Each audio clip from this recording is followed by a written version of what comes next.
কুমিল্লা চৌদ্দগ্রাম উপজেলা শ্রীপুর ইউনিয়ন গোপালনগর মহিলা দাখিল মাদ্রাসা 2024 এর শিক্ষার্থীদের সংবর্ধনা ও প্রাথমিক ও মাধ্যমিকে মানসম্মত শিক্ষা প্রদানের লক্ষ্যে দাখিলে বিজ্ঞান ও ইবতেদায়ী নুরানি হিফজুল কোরআন শাখা চালুকরণ প্রসঙ্গে আলোচনা ও মতবিনিময় সভা অনুষ্ঠিত হয়।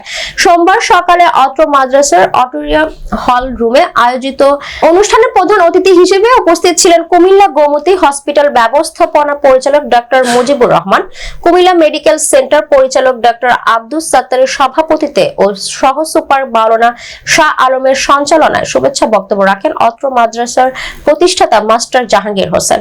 এই সময় বিশেষ অতিথি হিসেবে উপস্থিত ছিলেন বিশিষ্ট সমাজসেবক ইউরোপ প্রবাসী মালেক মনিরুজ্জামান, শেয়ার অ্যান্ড কেয়ার পরিচালক বেলায়েত হোসেন, বিশিষ্ট সমাজসেবক AKM ওহিদুল্লাহ মজুমদার, শ্রীপুর ইউনিয়ন পরিষদের প্যানেল চেয়ারম্যান মফিজুর রহমান, অধ্যাপক শহীদুল ইসলাম, নুরুল আহমেদ।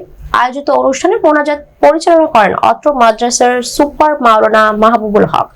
আয়োজিত অনুষ্ঠানে ছাত্রদের অভিভাবক সহ বিভিন্ন নেতৃবৃন্দ উপস্থিত ছিলেন। অনুষ্ঠান শেষে অত্র প্রতিষ্ঠানের পক্ষ থেকে অতিথিদেরকে ক্রেস্ট প্রদান ও ছাত্রছাত্রীদের হাতে পুরস্কার তুলে দেন অতিথিবৃন্দ। সহযোগিতা করেছি, ভবিষ্যতে আমরা সবাই মিলে এই মাদ্রাসাকে সুন্দর করার জন্য উন্নত করার জন্য এবং আমাদের স্মরণ থাকবে এই প্রতিদান। আপনার প্রিয় উপস্থিতি, এই পর্যায়ে আমাদের